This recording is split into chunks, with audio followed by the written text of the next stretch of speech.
Hello parents, చాలామందికి ఫీవర్లో platelets తగ్గుతున్నాయి అనగానే చాలా కంగారుగా ఉంటుంది. కానీ ప్లేట్లెట్స్ తగ్గితే అది చాలా సివియర్ ఇన్ఫెక్షనా అన్నది మనం నిజంగా తెలుసుకోవాలి. సో అందరికీ తెలిసిన కామన్ కండిషన్ ఏంటంటే డెంగ్యూ వైరస్. సో డెంగ్యూ వైరస్లో మనకు ఆ డెంగ్యూ జ్వరం వచ్చినప్పుడు ప్లేట్లెట్స్ తగ్గుతాయి అన్నది ఆల్మోస్ట్ అందరికీ తెలిసిందే. కానీ తెలియంది ఏంటంటే ఆల్మోస్ట్ ప్రతి వైరల్ ఇన్ఫెక్షన్లో కూడా ప్లేట్లెట్స్ అనేవి బార్డర్ లైన్ లోకి వెళ్ళొచ్చు. అంటే 1.5 lakhs to 4 lakhs అనేది నార్మల్ ప్లేట్లెట్ కౌంట్.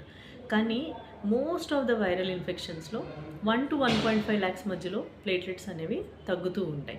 సో ఇది వెరీ కామన్. అండ్ చాలాసార్లు మనం అసలు టెస్ట్కే వెళ్ళము 2-3 రోజులు జ్వరానికి, కాబట్టి మనకు తెలిసే అవకాశం కూడా లేదు.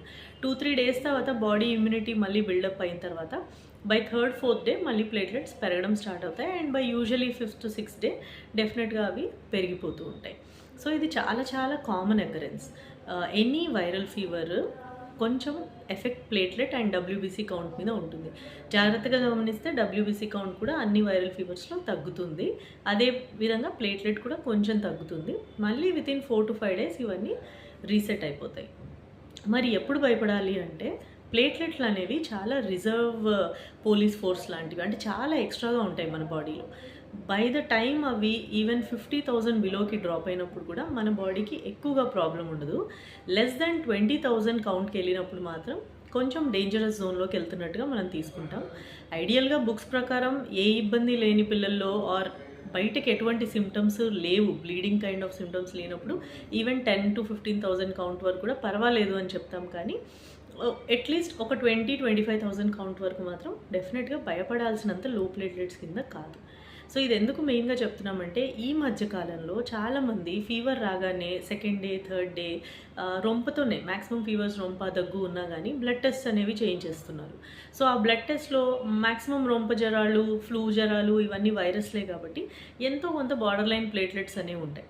సో వాటిని చూసి కంగారు పడి అనవసరపు వైద్యాలు జరగడం, లేదా అలాంటి ప్లేట్లెట్స్ లో ఉన్నాయి కాబట్టి ఎవ్రీడే ప్లేట్లెట్ కౌంట్ చేయించడం, కొన్నిసార్లు ఇఫ్ దే ఆర్ లైక్ 50-60,000 ఉంటే ప్లేట్లెట్స్ ఎక్కించడం, ఇలాంటివి కూడా చూస్తున్నాం కాబట్టి ఈ వీడియో చేయడం జరిగింది.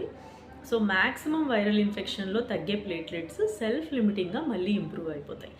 అవి ఎంత ఫాస్ట్గా ఇంప్రూవ్ అవుతాయి మళ్ళీ అంటే, వితిన్ ఒక 3-4 డేస్లోనే 50,000 ఉన్న కౌంట్ మళ్ళీ మీకు 2 lakhs వరకు వచ్చేస్తూ ఉంటుంది.